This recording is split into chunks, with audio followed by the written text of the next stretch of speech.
lives. Yay, I love us. All right, let me see back.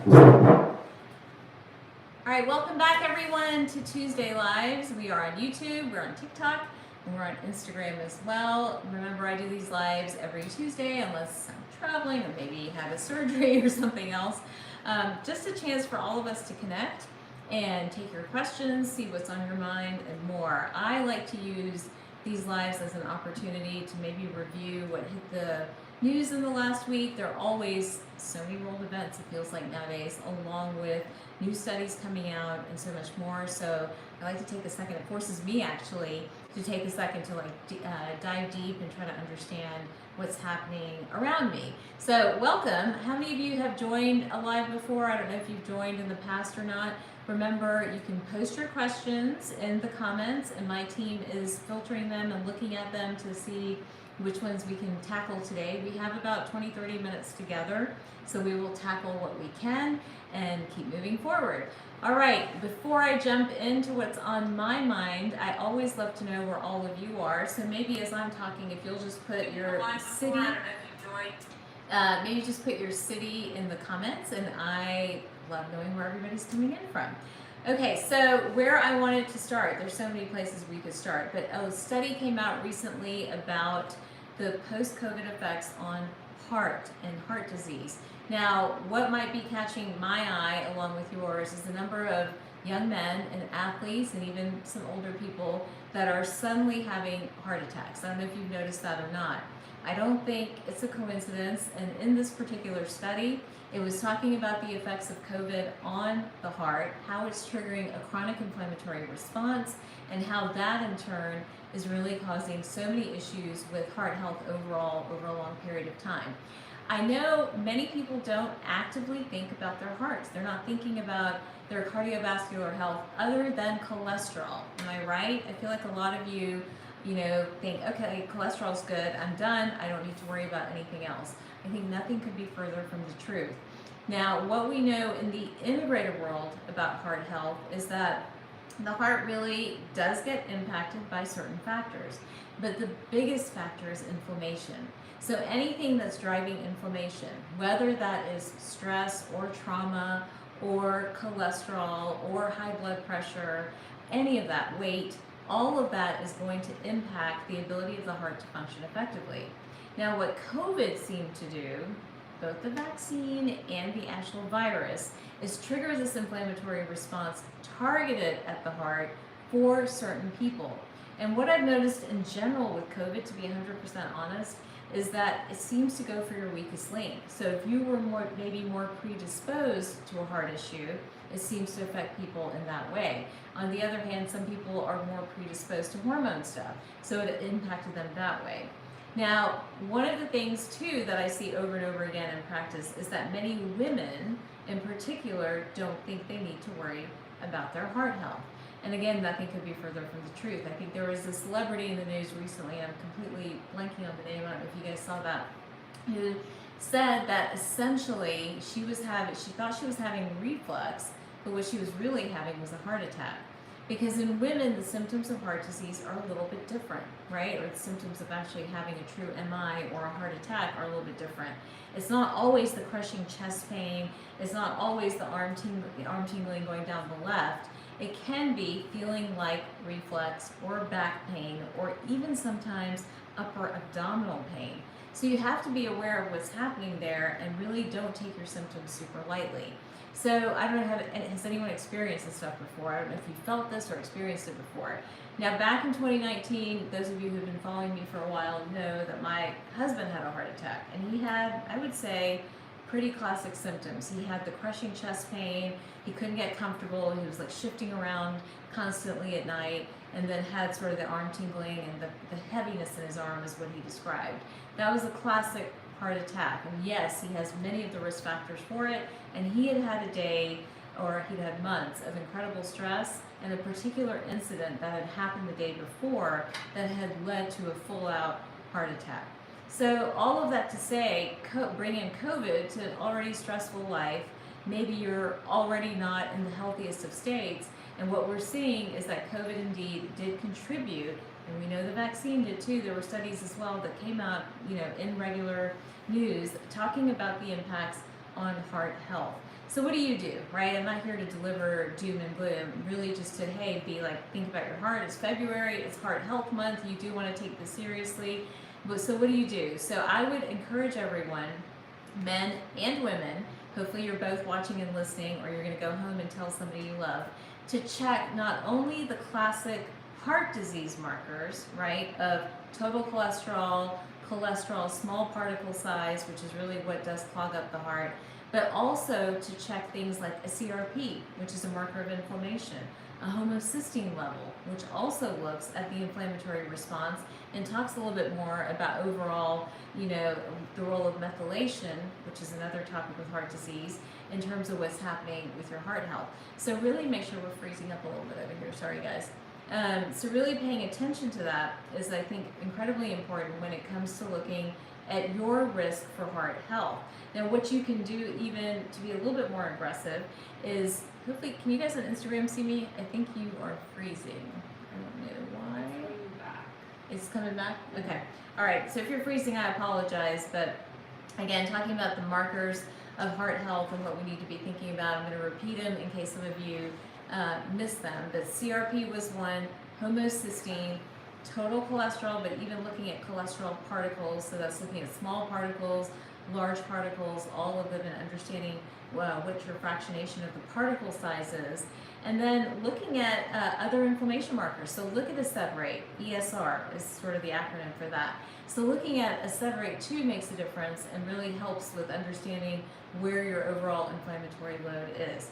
Now remember, some of the integrated cardiologists have talked about you could have every cholesterol marker, blood pressure marker, weight marker completely perfect, but if you've got chronic inflammation and high stress, then that in turn is sometimes a higher risk than actually having high cholesterol and high blood pressure. So when you're thinking about your heart health, it's not just those numbers. That's why some people get surprised when something happens from a cardiovascular standpoint. Okay, now let's flip this and talk about hormone replacement. Because with hormone replacement, I hear a lot, well, there's an increased risk of heart disease. How many, I'm sure you guys have heard that, right? I can't go on hormones.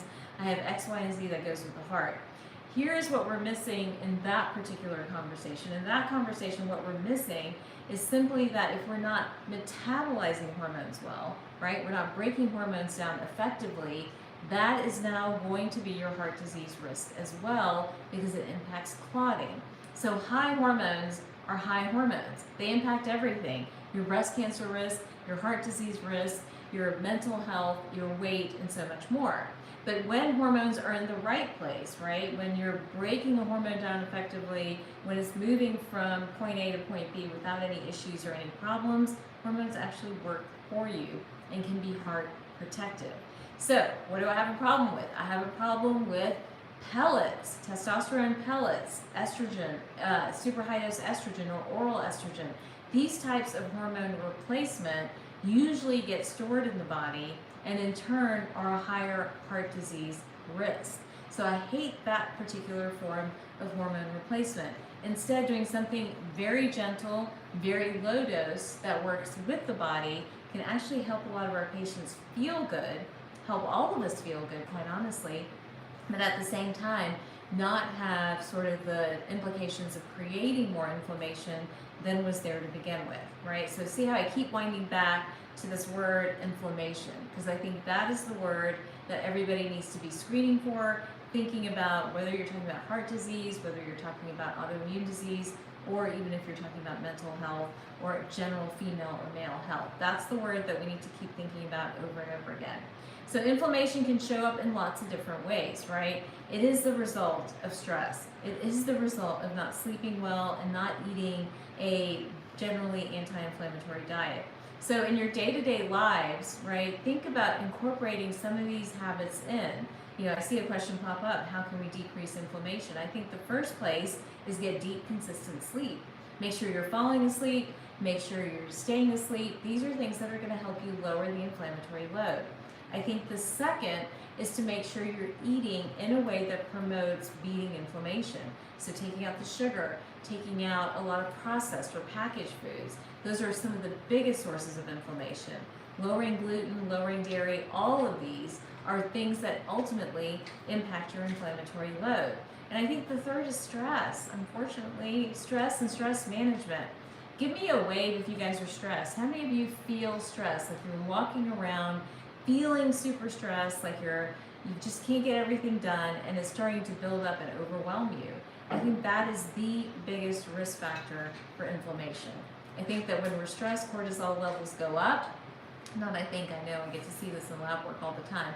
But I can see cortisol levels go up, insulin levels go up, blood sugar levels go up, and all of that in turn triggers the body to start fighting, and you really get this inflammatory response. So inflammation is the word that we all keep coming back to when we're dealing with this, and I think the second part of it is when we bring a hormone angle to it or a hormone vantage point to it, understanding that hormones are helpful because they help us with our stress response or mental health response or energy, but they can't be overdone, right? Because then that becomes the disease risk. So thinking about heart health this month, I hope all of you guys have at least checked recently in the last 6 months your SED rate, your CRP, your homocysteine, you know where your inflammatory load is, you've looked at cholesterol and lipid markers and blood pressure, and you have a sense of that. If those numbers are not where they need to be, take it a step further. Make sure you talk to your provider about this. And just because you don't have a family history doesn't mean you're safe, right? So if your numbers are starting to skew, get the imaging. There's a coronary calcium scoring CT that you guys can order, or your provider can order for you, that looks at kind of what's going on with your vessels. That's an easy thing to do. So those are things that you can bring in. You can dive a lot more deeply by looking at imaging and understanding maybe what your heart is doing. All right, so I'll take some more questions on heart health. I want to tackle one more, but remember, I'm talking about heart health in the context of a post-COVID response, right? Because COVID, again, weird virus. I feel like it took advantage of folks where they were the weakest. So thinking about, if you had a really bad bout with COVID, or you're still dealing kind of with long COVID type symptoms, is there a cardiac or a vascular component to those symptoms that you're experiencing? All right, I do want to talk a little bit about hormones as well, because another part about COVID and the post-COVID response has been a spike in mental health issues. It's actually triggering neuroinflammation, so people really struggling with brain fog, struggling with anxiety, struggling with depression, and it has also triggered hormone issues. Now, I think I've talked before about what it did for me. I never got COVID, but this was post-vaccination, where I developed a pretty round spot. I think it's gone now. I can't find it anymore, but a pretty round spot right under here of hair loss. So alopecia areata, which is an autoimmune response. Now, it's since taken care of itself between using kind of like topical peptides and making sure I'm getting the protein I need and sleeping a little bit more. It's taking care of itself and it's all back. But that post-COVID hormonal response, whether it's diffuse hair loss, complete hair loss, or very distinct circular hair loss, is something that we're seeing over and over again in practice at Center Spring. So something to be aware of there. We've also seen a lot of shifting of hormones post-COVID. So many women being thrown into perimenopause and menopause, men having their testosterone levels impacted. So if you guys are experiencing hormone shifts and you're not sure why they are there, you may be able to tie them to when you had either the vaccine or when you had a COVID infection, one of the two. And remember, a lot of this has to be managed with a holistic approach. That's why like a one-stop is not working, right? That's why, like getting referred out to 20 different specialists that aren't talking to each other isn't working for everybody. You really need like one person looking at this and pulling all these pieces together. So we've talked about inflammation right at the beginning of the slide, but now also understanding that hormone balance is an important part of this if we're going to tackle the cognitive component or the mood component of it. So you almost have to tackle it all, right? So it seems overwhelming, but here's the good news, like one change usually changes everything. You bring inflammation down, your hormones start to be happy. You balance your hormones, the inflammation comes down. So with hormone shifts and anxiety and neuroinflammation, what we usually see is low progesterone, really high estrogen, or low testosterone, or a thyroid that is not doing what it's supposed to do. Those are the most common hormone shifts that we'll see when it comes to mental health and anxiety. So keep those in mind. If you feel like not quite yourself, you can't think the way you used to, you're anxious more so than you ever used to be, or your hormones are completely dysregulated, again, it could be post-COVID, post the vaccination, and you'll need a plan to help tackle all of it to get you back on track. All right, I'm seeing a ton of questions pop up, so I'm going to stop talking for a second and maybe take some of these questions, and hopefully that'll help us with what's on your mind. And I'm seeing so many fun cities. I love that we've got folks in California. Definitely have the Georgia contingent here, right where I am, right here at home. I don't know if I missed some others, but thank you all for joining for sure. And by the way, you know, if you want to continue some of these conversations and you want to dig much deeper into your health, remember I do have the Superwoman Circle. It is a healing circle where we come together and we discuss what's going on with you, what you need to do to get better. We have a coaching session tonight, and I'm looking forward to that. We've kind of developed a core group there, and it's almost like meeting friends again once a month. So that coaching session is tonight. If you would like to join, just follow the link to join the circle, and you can jump into that call tonight as well. But I'll stop for a second and take everyone's questions, and we'll go from there. Okay, on Instagram we have a question that says, what if you can't sleep? How do we address that? All right, sleep. So there's so many different ways I could answer the sleep question. So there's a difference in folks that have trouble falling asleep, just as much as there's a difference in people that have trouble staying asleep. So I'm not sure which camp you're in, and some people honestly are in both. And I would say the first place to look is to make sure you're not doing kind of the big three right before bedtime, which we know impacts sleep. So that's alcohol, coffee, and sugar. So if you're engaging in a lot of that an hour or two before bedtime, we know that it can trigger issues with falling asleep and then staying asleep, triggering hot flashes, night sweats in women, or just anxiety in general in both women and men. So that's the first thing I would look for. I think the second is, are you having a hormone shift? So when cortisol levels go up, it spikes at 2 to 4 a.m. wake up that many people experience, both men and women. So understanding, you know, kind of what's happening with your hormones can help you with the sleep equation for sure. And taking some of the herbal adaptogens before we get to hormones to help manage that is often helpful. So I love melatonin for falling asleep. I love things like cortisol manager, which has holy basil and tulsi and ashwagandha for staying asleep. I like magnesium for both falling asleep and staying asleep. So those are some of the things you can do to help you overall. And then I think if none of that's working, really think about your hormones. If you're low in DHEA, low in progesterone, low in testosterone, all of those are going to impact your sleep quality as well. Okay, we have Christina asking, if we are doing your 3-day reset and we regularly take prebiotics, glutamine, etc., should we continue to take those in the reset? Yes, so someone's asking about my 3-day reset. Has anyone tried that? Super simple, easy to do.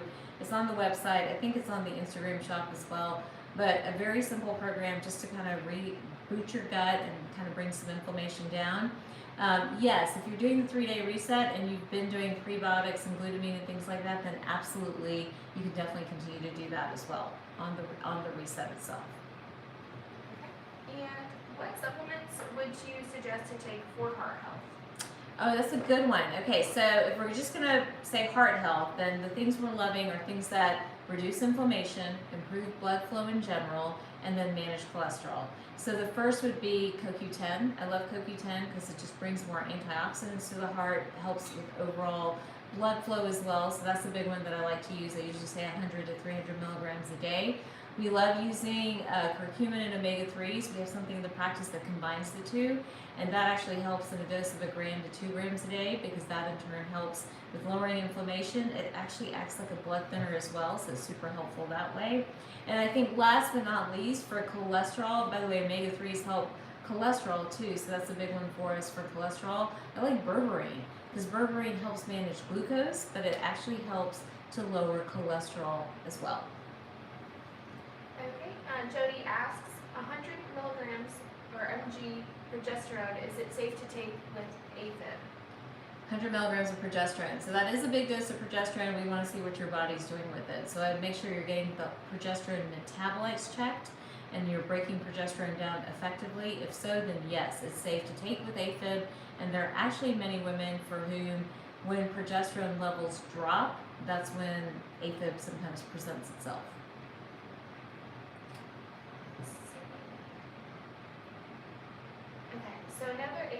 question. Yeah, a How lot of does- AFib, guys. A lot of folks with AFib. I think that's another post-COVID thing too.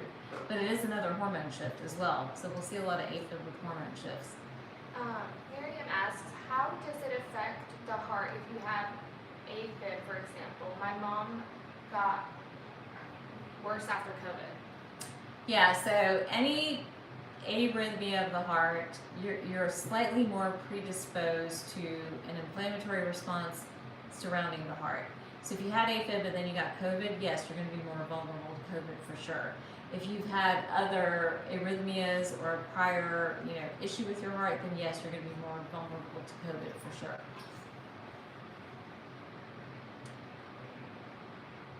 Let's see. Okay, we have another question. I haven't been able to sleep since chemo for. Oh no, for triple negative breast cancer. Yeah, so sleep and chemo often go together. I don't know if you're taking anything to help you with sleep, but what happens is that chemo disrupts the gut and it definitely disrupts the hormonal axis for sure. So you're not able to sleep for those reasons. So it's safe to try, usually with most forms of chemo, it's safe to try things like magnesium. That's one that you could try. You can try things like holy basil, the herb I just mentioned. Those are calming. CBD is one that's very safe too. I actually like using CBD and hemp. That seems to calm the nervous system down. So those are things that you can use to help you with sleep also. Okay, and we have another question. Why does one feel constant hunger while going through thyroid issues? Any information on this? Hunger is interesting. So hunger with thyroid issues, if you are over or under corrected, you're having issues with blood sugar management and that's driving your hunger. So that's how they're probably connected up. So having a balanced thyroid usually means balanced blood sugars as well because insulin's behaving and that in turn helps you to regulate your blood sugar better. I think I actually saw, we have a question on YouTube. How can I fix my stomach pain? How can I fix my stomach gas all day, every day? So it sounds like you have a digestive issue if you're producing a lot of gas. I would start with digestive enzymes and getting in more healthy fats, specifically MCT oil, because that in turn is going to help to balance the gut and hopefully help with digestion. Oh my gosh, lots of good questions today. All right, let's take maybe one or two more. And do any of you have a story that you want to share? If you want to come on and talk to us about it and talk about your experience, we can schedule it and maybe you'll inspire somebody else or join the circle. If you are shy to tell us here, just DM me or email me at hello@drtaz.com. We really feel like, or I really feel like, you learn best when you learn from somebody else who's been in your shoes and has kind of been on the other side of that, right? And gives you motivation and hope and inspiration. So just let us know, DM me or email me, and we'll bring you live to share your story for sure. Okay, I think we're doing one or two more questions. Let's take one more. I have, how do you feel about 7 flowers for blood pressure? I haven't worked with that one. So the question is about 7 flowers for blood pressure. I haven't worked with that particular product, to be 100% honest. So I don't think I can answer in all fairness, but have you had good results with it? Or maybe let us know a little bit more about it. And last one, we'll do one more. Okay, I have MHTHR. Could that slow down the breakdown of progesterone? Yes, so MTHFR is a common mutation that we'll see over and over again in practice. And in general, those folks have a lot of issues with detoxing, with breaking stuff down in particular. And so yes, hormones can accumulate. So patients with MTHFR, they do okay on hormone replacement, but they need baby doses of hormone replacement, not really big doses. So important to remember that for sure. All right, I'm gonna stop there. I think my jaw is getting dry, so I'll stop for a second. I can always tell when I've talked too much, but I hope that was helpful information. Again, we do these every Tuesday, and then if you haven't joined the Superwoman Circle, take a moment to do so. It's such a great group of women who come in with suggestions, are eager to learn, and motivate one another. It's almost like an accountability system, motivating one another to really take care of their health, own their health, and to be the best version of themselves that they can be. So I hope to see you there. It's just drtaz.com/superwoman, and you can follow that. We do our coaching call tonight. We'll talk a little bit tonight about heart health, a little bit more about the thyroid, and kind of take it from there. Otherwise, I'll see everybody next week. Continue to share with me things you want to hear about. And again, if you want to share your story, make sure to let me know. All right, I'll see you guys soon. Take care. Bye-bye.